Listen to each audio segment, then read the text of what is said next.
provided the opportunity to speak this evening, I immediately knew that my focus would be on gratitude and giving thanks. First and foremost, I would like to begin by expressing my heartfelt thanks to the Leukemia and Lymphoma Society. LLS is a critically important organization that has truly lived up to its mission of improving the quality of life of blood cancer patients and their families. I could back that statement up by providing an impressive array of statistics and bullet points of the absolutely incredible things that they have accomplished. But instead, I would like to provide you with a personal and tangible example of the miracles that they make happen. Quite simply, LLS helped save my child's life. And I do not use those words lightly, and I say them devoid of any hyperbole or exaggeration. It is a fact that without LLS, my son would not be here tonight. A few short years ago, there was no protocol available to combat the rare and aggressive form of leukemia that my son was diagnosed with. But thanks to a breakthrough drug funded by LLS, my son was able to get through his difficult battle, and I am very happy to say that he is now cancer-free.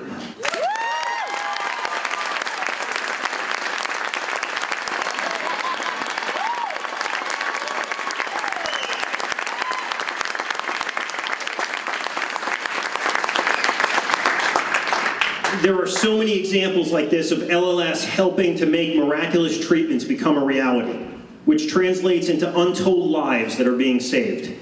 They are providing hope and a better and longer life to blood cancer patients, and for that, I thank LLS and everyone who has supported them from the bottom of my heart.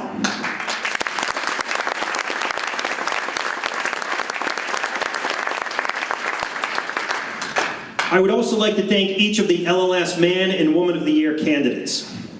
My family has had the privilege of attending many of their fundraisers, and I am awestruck by their creativity, energy, and sacrifice over these last 10 weeks. The results of their efforts will no doubt improve the life of someone fighting blood cancer and perhaps even help save it. So no matter who is ultimately named Man and Woman of the Year, each of these candidates should consider themselves champions in every way, and the only loser tonight is cancer. Please join me in giving them a thunderous round of applause to these men and women. Please.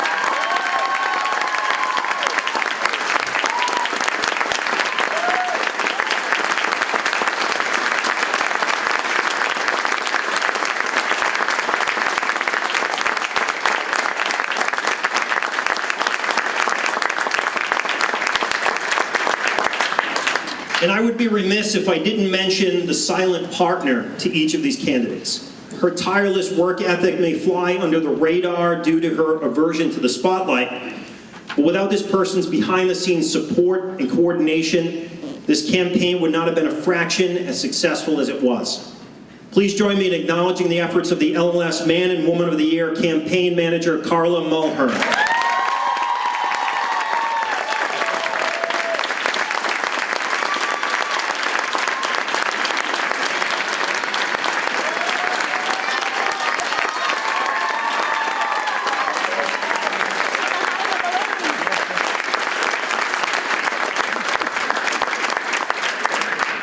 And finally, I would like to thank the amazing children who have battled cancer for inspiring me and showing me what it means to be a hero.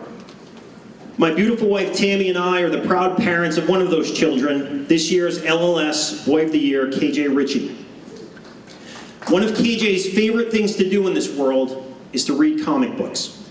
He loves to follow the adventures of his favorite superheroes, including Superman, the Avengers, and his absolute favorite, Captain America. Truth be told, I too am a comic book fan, and for most of my life, I thought that the characters in these comic books were the greatest heroes of all, and that no one could possibly outdo their incredible feats of strength and courage.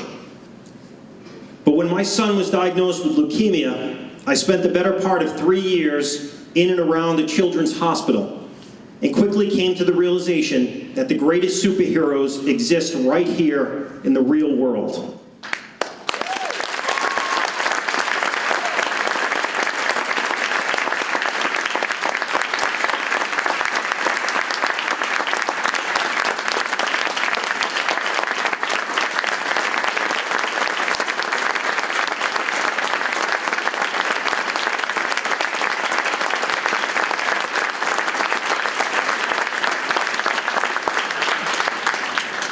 After seeing firsthand what KJ and Emma and so many other children who are fighting for their lives are capable of, I realized that their superheroics are light years ahead of any fictional character found in a comic book.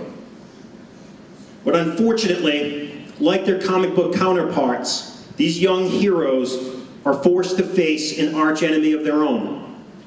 A real-life supervillain that strikes without warning and without mercy, with no regard to its victim's age or race or gender.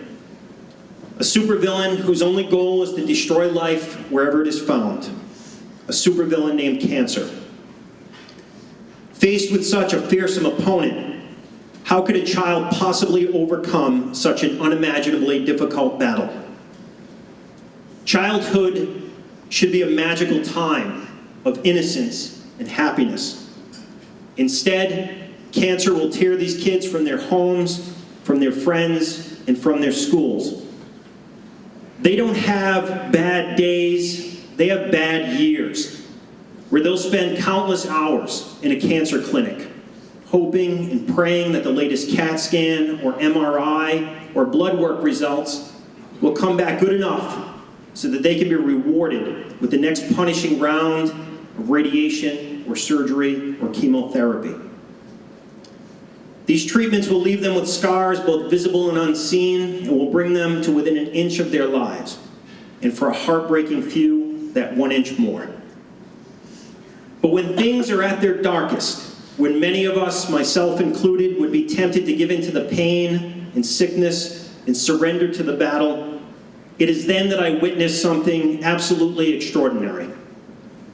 With a resilience that belies their youth, these amazing children do not cower when the shadows threaten to close in. Instead, they somehow find a strength deep within themselves to fight through each unimaginably difficult challenge, their bravery shining through the darkness like the brightest of lights. Day after day, they defiantly look cancer in the eye, and with a resounding voice, they say the words, "I will not give up, and I will not give in."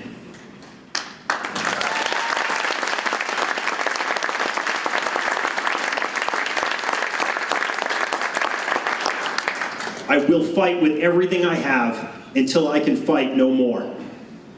And against seemingly insurmountable odds, they dust themselves off and rise to their feet again, where they find the strength to not only stand up, but to stand tall. To me, that is the very definition of strength and courage and what being a hero is all about. So to my son KJ and Emma and every child who has fought or who is fighting cancer, you are my superhero. Thank you very much. Thank you.